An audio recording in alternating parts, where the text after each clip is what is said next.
What's up, everybody? Welcome into the Next Pats podcast. I'm Phil Perry, fired up to bring you this week's episode because it's the Emory Hunt episode. People, right around this time of year, every single year, we bring on Emory, and he just inundates us with sleeper, quote-unquote, types of prospects, day three guys, maybe even undrafted guys, that could, for one reason or another, fit what the Patriots are looking for. And so we talk a number of different, quote-unquote, needs for Mike Vrabel's team when it comes to tackle, edge. We talk receiver. We talk linebacker. A number of these positions are positions that I think will and should be addressed by the Patriots in this year's draft. Now, will these guys hear their names called? Not sure.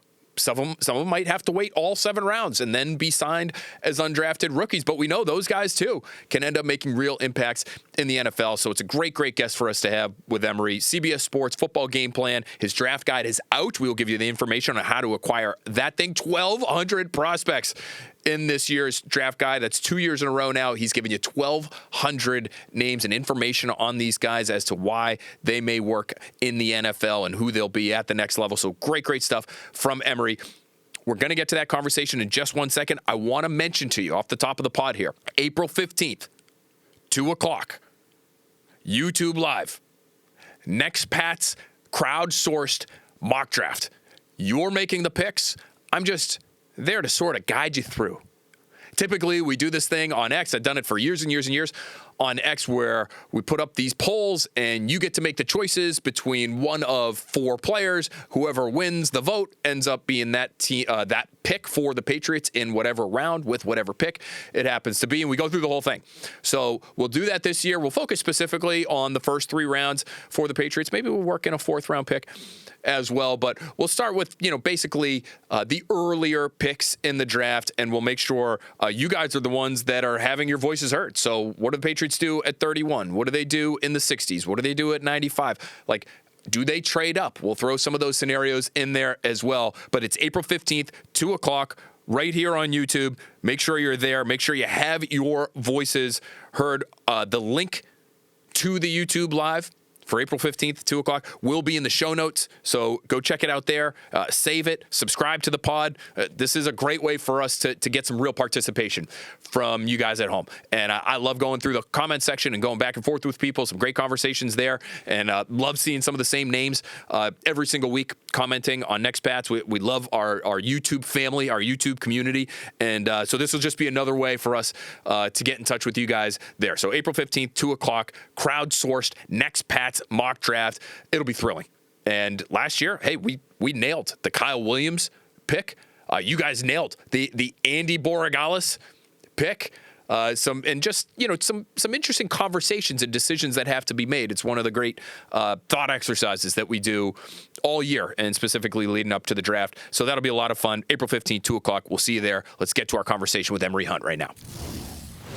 All right, there he is. There's Emory Hunt, one of our favorites this time of year, because boy, oh boy, does this guy know some draft prospects. We have to mention it right off the top. Emory, his 2026 draft guide is now out. This is one of the must-haves for you draft sickos. If you're like me, and if you're listening to this podcast, in all likelihood, you're a draft sicko. And so you need to go and get Emory's guide right now, footballgameplan.com/2026 draft guide. It is right there, and it is chock full of intel that will make your draft day and the build-up, really, to draft day, this part of the year that we all love, even more enjoyable. There is so much stuff here, and there are so many players here. 1,200 players. Exactly 1,204, Emory just told me. Emory, how are you doing now that this thing is finally finished and in the can? I am doing great, Phil. Always a pleasure to be able to talk draft with you.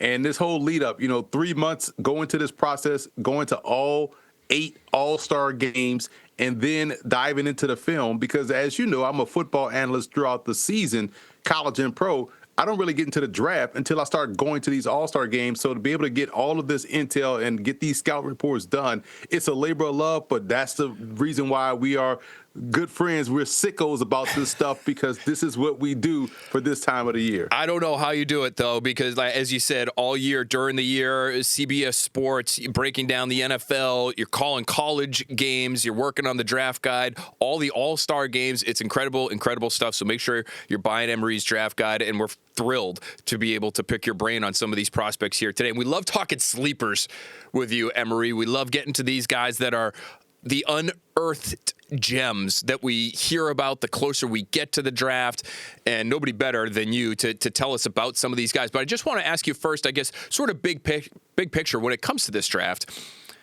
We've heard a lot of, you're not going to necessarily see a ton of superstars go off the board in the first round. It's just not that kind of year. At least it feels that way.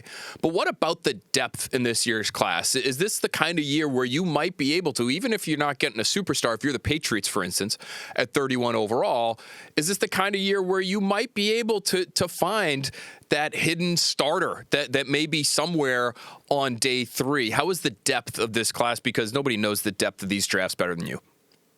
And that's a great question because you talk to the right person, because I grade so many. I see every draft class as being deep and full of talent. But I feel like the reason why they're all kind of intertwined, the reason why people have that perception of this draft class, I thought about this as I'm grading, these prospects. I'm like, okay, there's one guy in particular I was excited about. I'm like, oh, this is going to be my classic Emory Hunt sleeper. And then I get to put his profile in. I'm like, wait a minute. He was born in 2000. I mean, this dude 26 years old. Like, of course he's dominating this 18, 19. So with that being the backdrop, we've seen these players play 5, some cases 6 years of college football. So what we're watching is just good football. We're not seeing the high variance nature that we used to see from college football, where you had that 19-year-old redshirt sophomore or that 20-year-old prospect that is doing crazy things. We've seen these guys play ball so much that they just are good football players. So we're getting a more mature prospect, which then leads it to being a deeper class, because you get all of these guys that still have some of those COVID years in this draft class as well. And that's why the perception is this is not the star power draft, because we've seen these guys for a long time, but also because it's a COVID draft class. In some cases, you're seeing a lot more prospects that didn't play in All-Star games that are 5-year players because they want to get room for other guys. And so that's why we get the perception of this draft class. So it is a deep class. You'll find guys in round 7 that can end up being a starter and even undrafted free agents. It's really interesting, those COVID years and the guys that are these older prospects now, it's really created a different layer to the pre-draft conversation than I'm used to having. Talking about guys like Akeem Mesidor that are going to be 25 years old when they're drafted, but he looks like a pretty damn good player like that. Those are the really interesting things that teams now have to contend with that they really didn't, it feels like, much before. All right, let's get into some of these sleepers. Emory, we've been talking so much about edge defenders. It feels like that's at the top of the list for the Patriots in terms of draft needs. A tackle maybe to ultimately replace Morgan Moses when that time comes, whenever that happens. That's been near the top of the list, and obviously a always difficult position to unearth. Receiver, linebacker, tight end. Let's start with the edge, though. Are there some day 3 gems that you really like, maybe some smaller school guys that we haven't talked about yet here, that you feel like have some real potential to be good edge defenders at the next level? Sometimes you preface this by where we are right now. Like, this team is a Division II team, but they just moved up to FCS, or they're now Division I FCS. And that's Colby Taylor out of West Florida. He's about 6'1", 245 pounds. Just a straight rush in. Some may see him as a sandbacker, but he's a guy that can really get off the edge and be a problem in creating that havoc in the backfield. That's what you kind of want when you're looking at a day 3 prospect. What's the one thing he does well? Let's just hammer that home. And I feel like that's an area where a team can see a guy that can provide the one thing in addition to playing core special teams.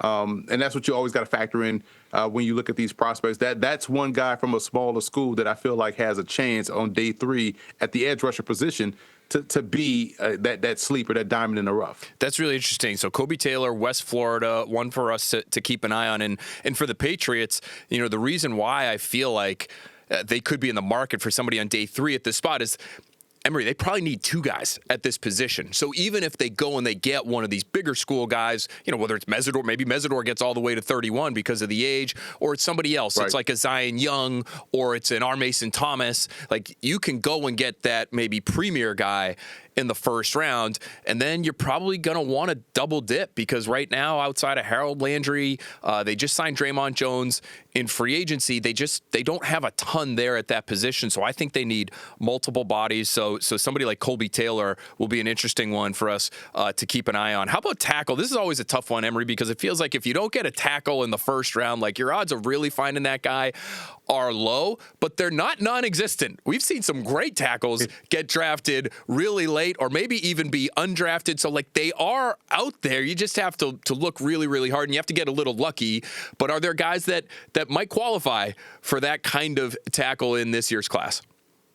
There's two small school guys that really stood out to me, man. When you think about on your All-Star game travels, I was at the Hula Bowl, and this was being coached by Jay and John Gruden, so that was a cool dynamic to watch, both guys on separate teams. But Ryan Chernecki of Kutztown, a Division II prospect, legit measured in at 6'7", 315, held his own all week long against the Power 5 competition, FBS competition that he was going up against. And that's one of those true, rare, small school prospects that are in this class that didn't transfer up to a program that we lose that designation of them being a small school player. So that's one. And then I give you an FBS guy from a G5 program that, that really flew under the radar. That is, when you go back and watch his tape, you just like, whoa, this dude is crazy. Jim2 Obidegwu of North Texas. Phenomenal talent. In fact, North Texas had some of the more intriguing prospects across the gambit that I came across in grading prospects for this class. I was always like, whoa, this dude is crazy. He's crazy athletic. He's crazy good on either side of the ball. But Jim2 Obidegwu, the tackle, is another one that I can see going undrafted or being there on day 3, that somebody drafts and they're just like, while they're still talking about Mendoza and Ty Simpson, his name scrolls across the bottom and people are like, well, who the hell this dude is? And that's the type of guy you see on the All-Star game circuit when you're deep down in Texas in January. Well, and I just give you so much credit, Emory, because you could have picked any number of guys. Again, 1,200 prospects in Emory's draft guide. And he must have picked the two tackles with the most difficult names to pronounce in the entire class. I feel like I'm pretty good now because I got Ihanachor down. Like, with Max Ihanachor, that was a tough one for me. You're throwing Ryan Chernecki at us out of Kutztown, and I'll tell you right now, that's the first mention of Kutztown, the Kutztown Golden Bears we've ever had on the Next Pats podcast. I love it. I'm already looking at his profile right now. Gene Upshaw Award finalist, Associated Press All-American second team. So, for that level, this guy has accomplished a lot. And then Jim2 Obidegwu out of North Texas, and I'm just looking at it right now. Played at Kent State, played at Temple, so it's not like, he's been at some bigger schools, end up finding a home at North Texas, so that's great. A couple more names for us to find, and again, at that tackle position, like, the top tier, quote unquote, guys might be gone by the time you get to 31 overall. That's the unfortunate part of it for the Patriots. It looks like, there might be 6 or 7 guys that could go in the first round. They all might be gone by pick 25 because it's just hard to find these guys. So, they should be interested in some of these guys that maybe they could find on day 3. Some great names right there. And I'm going to be working on my, any exercises that I might have to, with the lips and the tongue, and just making sure that I can pronounce those guys on draft weekend if I need to. How about receiver, Emory? This is always a deep position of, Power 4 guys, but also some of these smaller school day 3 guys. We saw a couple of them, perform in these All-Star games, which I know obviously you were at them all. But seeing John Carroll and Georgia State at this receiver position this year, like we've heard about some of these guys, but who are some of your favorites when it comes to this wideout spot? This is funny because I know this guy's dad, and he was an NFL player, was a kicker, and so I've known about his son for a while. Jimmy Kibble, the wide receiver from Georgetown. And obviously the name is hilarious because you think Jimmy Kimmel, and he was on the Jimmy Kimmel show this year because he had a game-winning touchdown reception on a wild series of events against Morgan State. And there's a player for Morgan State we'll talk about soon. But Jimmy Kibble, 6 feet, 6'1", 195, 4.4 speed, can legit fly. When I say this dude is a baller, he's been balling since he stepped foot on that Georgetown campus. And shout out to Coach Rob Scarlata, because he does a great job of always having some type of elite level talent on his roster, considering what they have to do at Georgetown to get guys into school. And so Kibble was awesome. He could play inside or outside, kind of built like Cooper Kupp in terms of like his physical frame. But he can legit just go. And I feel like that's someone that no one's talking about, obviously, who has the time to go and watch Georgetown football. But that's the type of talent that's out there at the FCS level. So that's one guy. And I'll give you a bigger name at a bigger program.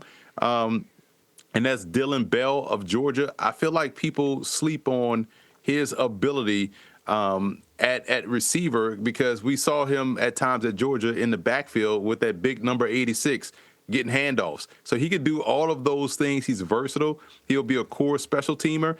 But Jimmy Kibble, that's the one that you have to go check out his tape, man. He is awesome. Okay, this is why I specifically love having Emory Hunt on the podcast, because we did not talk about this ahead of time, and I don't think Emory knows this.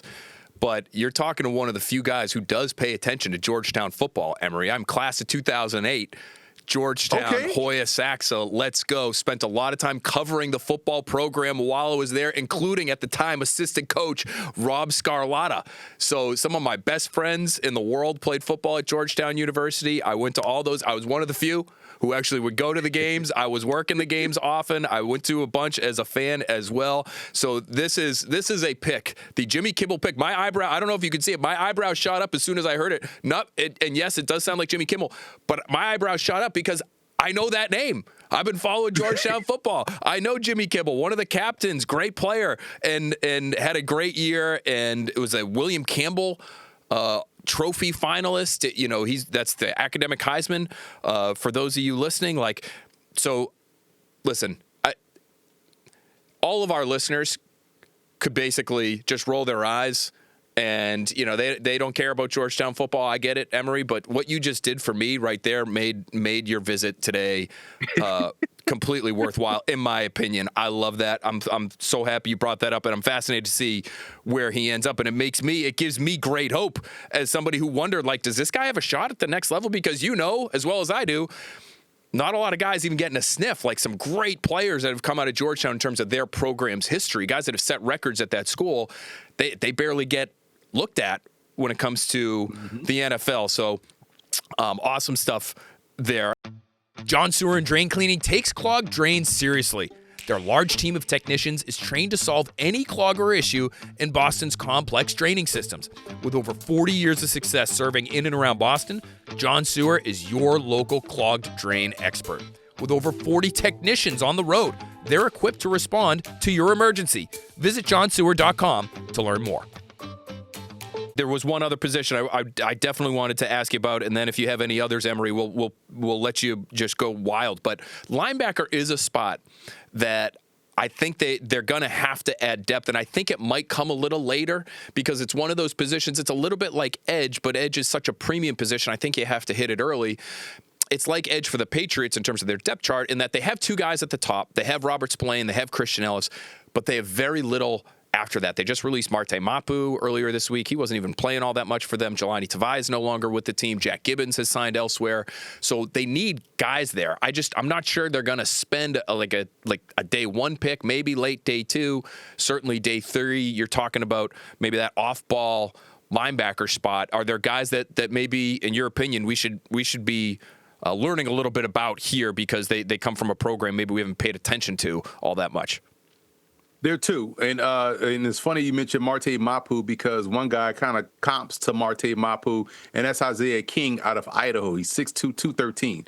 So he looks like a safety, covers like a safety, but hits like a linebacker and tracks the ball down sideline to sideline like a linebacker. And that's one that, fits that mold of, okay, he could be a nickel backer. He could be a combo safety if you want him to cover some big tight ends. He has that crossover versatility. That's a guy that I was impressed with his film while watching prospects during this whole putting together the draft guide. And one guy that I've called a lot of his games at Morgan State, this is a guy I alluded to, and that's Eric Hunter, 6'3", 225, 230, ran 4.4 at the HBCU Combine. That was last week at the Washington Commanders facility. He also I was at the American Bowl, and he was there. He had a really great week. You saw him match up versus tight ends and backs, catching interceptions all throughout the practices. I believe he had one in the game as well. And then he goes to the HBCU Legacy Bowl. He didn't have to go to that because he played in the game, All-Star game already. But the fact that he went down there, one of the spotlight players, practiced all week, catching interceptions once again, and also played in the game, shows you the type of mentality and the type of person he is and type of competitor he is. And this is someone I was shocked that he still had a year of eligibility left, because I felt like I saw him from his freshman year through senior year. And I thought Elijah Williams was going to get drafted last year, because I was on the call when he broke the sack record at Morgan State. He goes undrafted, but he signs with the Vikings and becomes a rotational player there and started a couple of games too. I think Eric Hunter gets drafted this year because of what he's been able to do on film, testing out well athletically at a position that you kind of overlook, but he can play all core special teams, but also has the coverage ability that makes him a valuable asset. But we got that part of the country just absolutely covered today between Georgetown and Morgan State in Baltimore. But that's a really interesting one. And Emory, like, if they're dipping into that position late in the draft, like even early in the draft, like these guys got to be able to play special teams. And it feels like, he's the kind of athlete that would be able to hang in that regard. So again, that might be a position where you see him double dip, but maybe it's with a late third-round pick and then maybe a later day 3 pick. And so I like that name a lot, Eric Hunter. And let's not forget about Isaiah King as well, who you mentioned there too. Sounds like he flies around. It'll be fun for me now to go back and check some of these guys out. We do this for the people, Emory. We want these people to go look these guys up, go find them in your draft guide, go see if they can find their highlights and watch some of these guys play. But this is great for me too, because as we're getting down to, what cutting time when it comes to the draft, like I'm trying to learn as much as I can. So I love having you on with us here on Next Pats. I always learn a ton from you, man. Thank you so much for being with us, and enjoy maybe a little bit of free time. I know we're getting up to the draft and you probably don't have that much, but now that you're done with the draft guide, Emory, it feels like you just got to be able to sort of stretch your legs and maybe go take a walk every once in a while, so you don't have to just grind away at draft prospects until you get your 1,200 done. Unbelievable stuff. Right, I feel like Dr. Claw been sitting in this chair. That's an Inspector Gadget reference. I know. Kids that don't know. So I'll give you one more prospect before I get out of here. Go. Right, because I got my shovel. A bonus. Michael Brescia is a tight end from Western Michigan. Now they had a starting tight end that was in the All-Star game circuit that performed well, so he's probably going to be in the mix too. But nobody knows about Michael Brescia. Why? Because he was the H-back for them, and the reason why nobody knows about him, because he played quarterback at Colgate for 4 years before transferring to Western Michigan this year and moving to tight end. So when you think about versatility, and you think about Taysom Hill, and you think about what he can do off the ball and with the ball in his hands, he's a very good receiver, by the way. He had a really good year for a tight end, just catching the football, and he's fluid as an athlete. So that's one guy that nobody will bring up, because they'll look at his stats and say he only had like 8 catches. The reason why? First year at tight end, but he was a standout athletic quarterback for Colgate for 4 years. Oh, and Emory, I mean, you're preaching to a Patriots fan base that understands their offensive coordinator, Josh McDaniels, and that guy's not afraid of letting people other than the quarterback throw the football, right? Between Julian Edelman and Jacoby Meyer, like these former quarterbacks that are smart guys that can pick up the offense. Like he hasn't been afraid to use those guys in the past, whether or not they're throwing the football. I think there's that whole mental side of the game, especially in this system, that can be difficult for some young guys, especially to pick up. Former quarterbacks are always welcome, it feels like, in New England. So Michael Brescia, tight end out of Western Michigan, 6'2", 242. Does that sound right to you? That's what I'm seeing here on Western Michigan site. So like maybe not like your classic Y. So maybe they draft a Y tight end, and then maybe they go get somebody like Michael Brescia. Look at that, a bonus prospect from Emory. You always are loading us up with intel here, dude. We so appreciate it. You are absolutely the best. Enjoy the rest of the pre-draft process, and then of course draft weekend. We'll be following all your stuff. But thanks again for being with us here on Next Pats. Appreciate you, man. Thanks for having me on. Great stuff there from Emory. Not many podcasts going to be talking about cuts down football, or Georgetown football, as much as I might want him to. There's not a lot of places doing it, but you get that stuff right here on Next Pats. Thanks again to Emory Hunt for bringing all the knowledge that he does every single year this time of year. All right, let's take some mailbag questions, because I did just recently on X put out a request for some draft mailbag questions. We'll write this thing up for NBCSportsBoston.com as well, but let's fire through a few of these here. Claire Cooper gives us a shout. She says, hey, Phil, how significant do you think the need is at linebacker for the Patriots in this year's draft? Is this a quiet necessity we've been missing whilst, great use of whilst, Claire, whilst we've all been debating over drafting offensive line, tight end, and edge? This is certainly a need, Claire. Now, I think you could quibble with just how highly you would place that need on your list of needs. If you're the Patriots, it's a position that's just not considered a premium position anymore. So like running back, I would say, and I'll put running back in the same conversation as linebacker for the 2026 Patriots in this year's draft. It's a spot that needs to be addressed. I just don't know how highly it needs to be addressed, because generally speaking, you can find these guys if it's the right scheme and it's the right scheme fit, right sort of mental makeup. Like you can find these guys, generally speaking, a little bit later. If you pass on a tackle in round 1 or 2, and Emory and I just talked about it, maybe there are some names out there. It, generally speaking, very, very difficult to find those guys because there's just not that many of them on the planet. Linebacker, running back to a lesser degree in this year's draft class specifically. Like in general, yes, you can find running backs. There's not a ton of them, quite frankly, in this year's draft. So it'll be interesting to see if the Patriots try to address it or if they just wait for undrafted free agency and just, start throwing bodies at the position and see if they can find somebody to back up Ramondre Stevenson and Travion Henderson.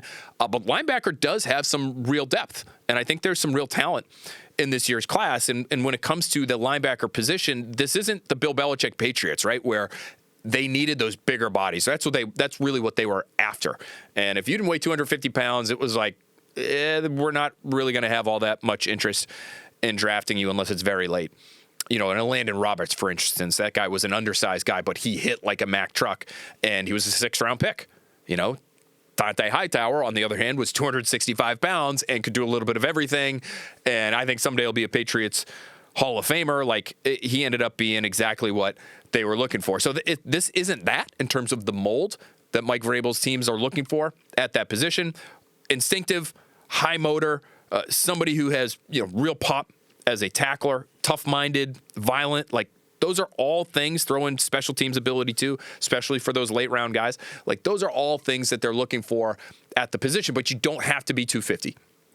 Okay, you could be more in that 230-pound range and still potentially be the apple of Mike Vrabel's eye when it comes to that position. So just some names, because we just finished off our best fits at the linebacker spot, and there are some big names at the top. C.J. Allen from Georgia, Jacob Rodriguez from Texas Tech. Allen could very well be a first-round pick. I think Rodriguez could very well be a second-round pick. He's created all kinds of turnovers at Texas Tech, former quarterback, really smart guy. Those are some names that maybe you've heard before if you're as deep into this draft thing as I think you are.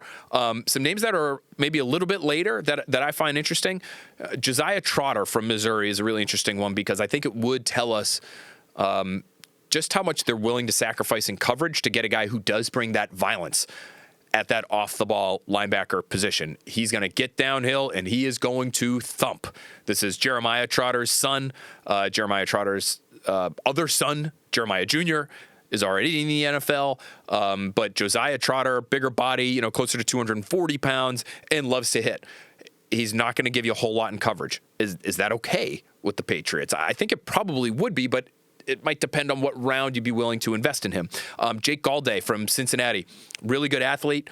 Again, a little bit more size, not afraid to hit, and somebody who, to me, has enough straight line speed to be pretty comfortable in space. So if you're looking for that Jack Gibbons replacement, but maybe you want somebody who has a chance to maybe get even a little bit bigger. I thought, when Gibbons was in for Spillane, I thought he was capable, but the Patriots got run all over, if you remember, while both Robert Spillane and Milton Williams were out. Obviously, Williams is a big loss there too, but they were hurting at the second level. And so do they see Galday as somebody who's athletic enough, to be able to play across all three downs, but also has the frame at about 240 pounds and 6'3" to be able to hold up a little bit better so that they aren't run on consistently the way they were, at times last year. Now, this next guy, Torian York, it's something that you might worry about again when it comes to the ability in the run game. But I love this guy. I love his style of play. I love his instincts. He's 5'11", 226. He's a junior out of Texas A&M, 2-year captain as a sophomore and as a junior. All kinds of production in the SEC, third-team All-SEC this past season, 73 tackles, led the team, started all 13 games. He is that guy that's sniffing out the screens. He is that guy that's seeing somebody in motion and is going to be able to tell his teammates where they need to be lined up, and he's going to be the first guy to the ball. He's really remarkable in terms of his ability to process. That's what it looks like to me. And I feel like the style with which he plays is something that Vrabel would appreciate too, because he is all kinds of physical. He's just not the biggest guy in the world. And so can you live with that if you're the Patriots at 226 in the middle of your defense?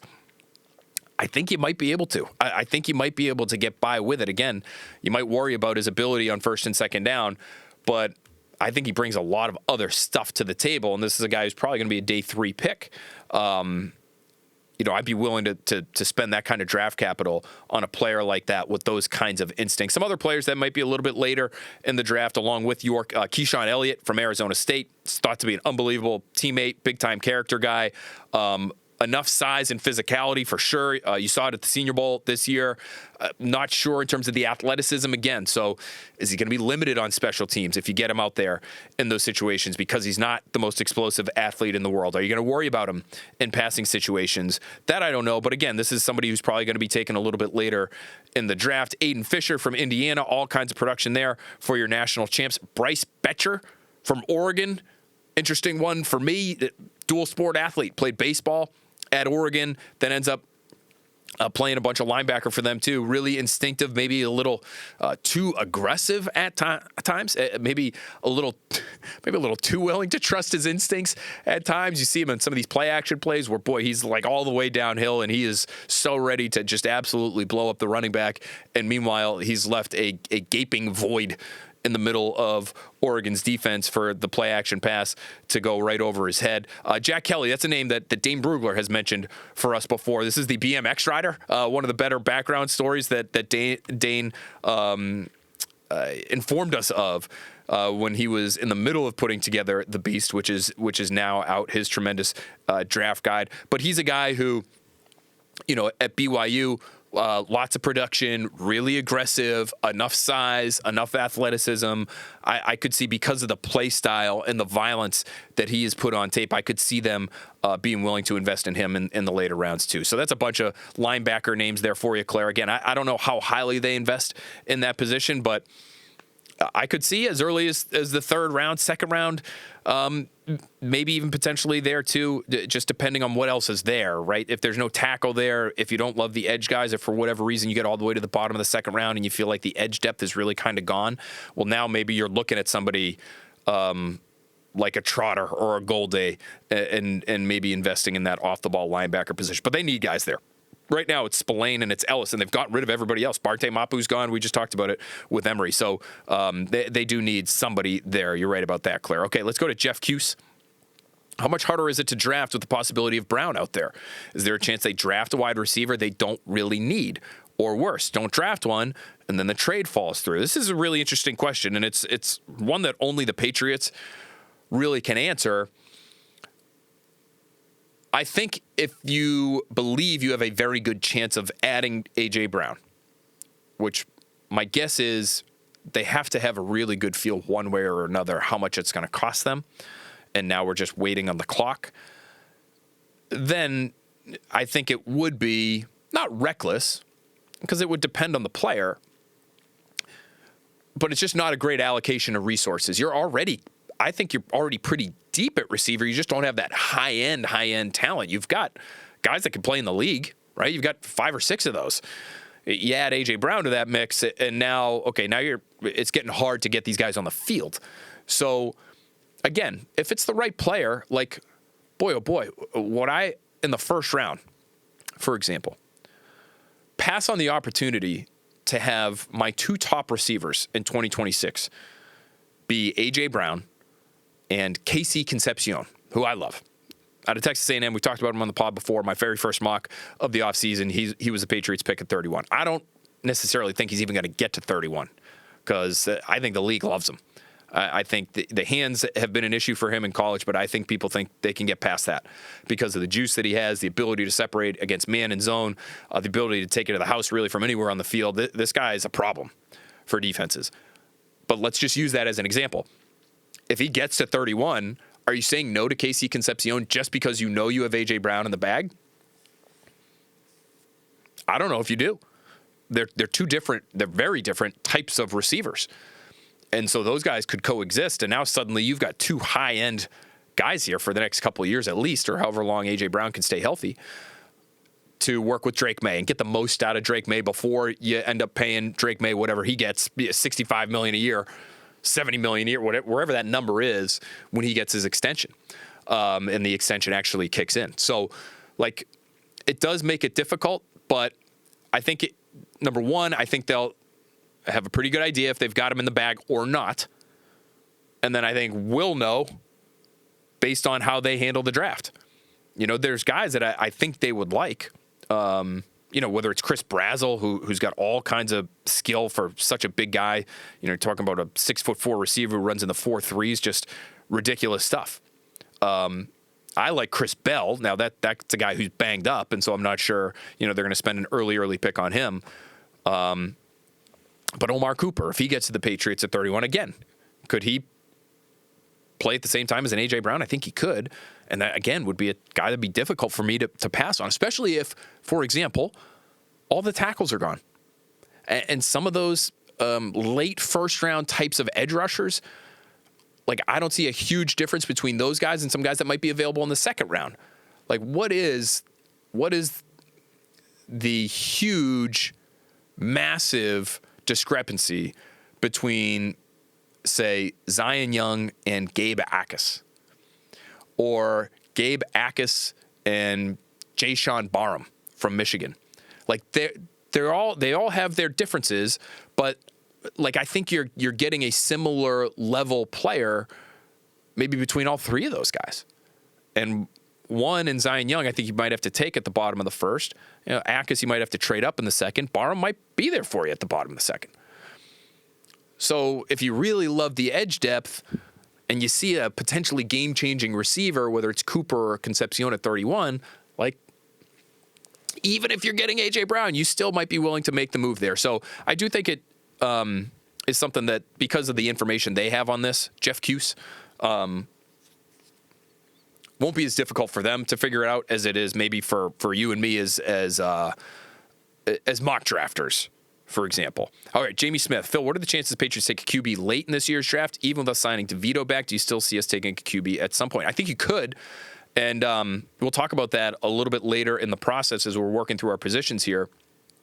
But Cole Payton from North Dakota State, that's a really interesting one for me just because he's so athletic that he makes a little bit more sense. And I know Tommy DeVito has some athleticism to him as well, but he had a tremendous combine, and he's a pretty rare mover at that position. And it's 6'3", 232 pounds. He's a little bit more physically of a reasonable facsimile, easy for me to say, of Drake May. Then Tommy DeVito is a little bit smaller and not quite the mover, but 4'5", 6", 40-inch vertical, 10-10 broad jump. The 3-cone was impressive at 7'1", so he was a dual threat guy at North Dakota State, and he's not going to have the arm, I don't think, that Drake May does, but that'd be the kind of guy who I think would be worthy of a day 3 pick there, Jamie. So yeah, I think they should be interested, and especially with all those picks they have on late day 3, that to me. Certainly a worthwhile investment. And remember, Elliott Wolf and the influence that he has in this front office, he comes from that Packers tree where they're drafting quarterbacks every year, and they're just making that investment because they know it can pay dividends down the road. Even if the guy doesn't end up playing for you, you could swap him for picks, you could swap him for a player. It's just good draft. I think it's just a good draft philosophy to have, is to continue to add at that position. All right, Harry Mann, he says, in your latest mock, you had the Patriots trading down to 34 and drafting Akis. Why not stay at 31 and pick Akis? Well, anytime you trade down, Harry, you usually do it because you have a cluster of players that you feel similarly about, and you want to be able to add that extra pick or improve a pick that you already have in your coffers, which is the situation that ended up playing out in my most recent mock. They ended up just improving their 4th-round pick, but they improved it by almost a full round, right? So, like, there's real value in doing that. So if you feel just as good about getting Zion Young as you do Gabe Akis, as you do Jayshon Barham, to use those 3 names that I just threw out there, then you trade back, you get whatever you can in terms of extra draft capital, and you keep throwing darts. Florida Golf fan, Phil, compare your 1st and 3rd picks to having AJ on the roster. Which do you like better? It's a good question for Florida Golf fan. You're talking about picks 31 and 95 in this year's draft, I imagine. We're not talking about next year's draft. If the Eagles, remember, if the Eagles want to wait until after June 1st, you can't trade this year's picks. So it's like you're talking about 2027. And if you're talking about a 1st-round pick in 2027, that's one that I don't want to part with because you just don't know where that thing's going to end up. You think you're going to be near the bottom of the 1st round again because the team should be pretty good again. But things happen. Look at the Commanders this year, right? Like, quarterback gets hurt. Suddenly, you might have a top 10 pick. Like, there's too much uncertainty there for me to give away a 2027 first. Our buddy Albert Breer brought up an interesting point about conditions on the pick. If you end up trading a future pick, you can put conditions on that thing. So maybe it's a 2nd-round pick, and if A.J. Brown has 1,500 yards, it becomes a 1st-round pick. I'm going to do some asking around and ask about those conditions because I'm not, to be quite honest, totally sure about whether or not you can put team conditions. My guess is you can on a pick like that. So, for example, could you say to the Eagles, we'll give you our 2027 2nd, but if we make the postseason, and so now you've guaranteed that your 1st-round pick isn't going to be in the top half of the 1st round. If we make the postseason, then it becomes a 1st, right? That might be something that I would be interested in if I'm New England. That might make a lot of sense. But in terms of this year, the Eagles could trade right now. They have the cap space to do it. The cap space excuse is like, I'm over them. I really don't think it makes life that difficult. You can find cap space in a number of different ways. The Eagles already have this offseason. They continue to sign guys this offseason. Like, I think it's an excuse for Philly just to wait, and maybe they want next year's pick as opposed to this year's pick. Be that as it may, 1st versus 3rd, or 1st and 3rd versus A.J. Brown, I would rather have the 1st and 3rd round pick this year. Now, that is in part because I believe there will be a tackle or an edge guy that I find worthy of that 31st overall pick, or a receiver, that I wouldn't be willing to give up. The 5 years, cost-controlled, premium position, I don't want to trade that for a receiver that I don't know how long he's going to be a good player. 29 years old, questions about his knees. I think he could be a really good player for a couple of years, A.J. Brown. But I would not be willing, forget about the 3rd, but if you want to throw the 3rd in there too, 95 overall, say the Patriots could get Maxi Honachor and Oscar Delp. So now you have your right tackle of the future for 5 years, and you might have, again, I really like this guy, really athletic, all kinds of straight line speed to be able to pull away from defensive backs, like just freaky mover. Didn't have a ton of production at Georgia, but I think he could, and a very willing blocker, tough guy. I think he could end up being, a 250-pound kind of player. The profile isn't that dissimilar to George Kittle. I love George Kittle coming out of the draft all those years ago. I couldn't believe he ended up going in the 5th round. We talked about him in our prototypical Patriots series that year at the time. Delp, I don't think, is quite the blocker Kittle is, and I don't think he's, saying anybody's going to be George Kittle is shooting for the moon, right? But even if you get a poor man's George Kittle in the 3rd round, you have your starting tight end of the future, and you get your right tackle of the future for 5 years. Versus A.J. Brown, I would rather have, door number 1. So that would be my answer to your question there. I do think it's going to happen after the draft, though, so we're going to be talking about 2027 picks there. Okay, a couple more questions here because I think we'll be able to lump in a bunch of people's thoughts into basically 2 answers here. So Dylan asks about the Patriots trading up in the first round for a receiver or a tight end like Sadiq. Like, okay, so the trade up question, I think is one that a lot of people are interested in. Tim Naughton is asking how far up do the Patriots have to trade to secure a tackle and what would be the cost? Let's do that one right now. Like, I think there's a chance if you look at the first round, and you look at the teams drafting just ahead of the Patriots, there are a number of potential tackle teams there.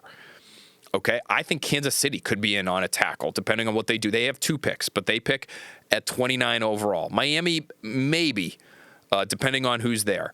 But let's start with Kansas City. I think they could be a tackle team. I think San Francisco at 27 could be a tackle team. I think Chicago at 25 could be a tackle team. Cleveland, I think, will be a tackle team, whether they do that with their first pick or their second. They're at 24 and 6 overall. So Philadelphia, they could be using a replacement for Lane Johnson. That could be a tackle team. The Chargers, I don't know if they're a tackle team per se because they have 2 really good ones already, but do they end up taking one of these guys who's listed at tackle right now and playing him at guard? Are they a Caden Proctor team, which wipes a potential tackle off the board because they want to play him at guard and they think he'd be a fit for them? There's so many just ahead of where the Patriots pick. So if you want to guarantee that you get a guy, like, do you have to get all the way up to 20? Or do you have to leapfrog one? Maybe it's 21 with Pittsburgh. I mean, if you want your pick of Maxi Honachor versus Caden Proctor versus Caleb Lomu versus Blake Miller, if you want your choice of those guys, you got to get really high. Detroit's going to take a lineman at 17. Like, you might have to get all the way up to 15 to get your guy, right? But if you like them all and you just want one of them, you might have to trade up to, say, 21 with Pittsburgh. Or maybe Chicago, they'd rather have a safety, and they feel like Ozzie Trapillo. The reason I bring up tackle for them, Ozzie Trapillo, BC High guy, local guy, brutal knee injury, ended up playing left tackle for them as a second-round pick last year. I think he's still going to have a great career. He's going to bust his you-know-what to get back and get healthy. But for this year, like, they could maybe use a guy. If they don't feel that way and they don't want to use their first-round pick at that position because Trapillo's coming back eventually and they just spent a second-round pick on him, yada, yada, yada, maybe you could get to 25. So the cost there, we're going to go off the old school Jimmy Johnson trade chart. This is a chart that teams still use. And so the Patriots at 31, that pick is worth 600 points on this trade chart. To get up to 25, it's 720.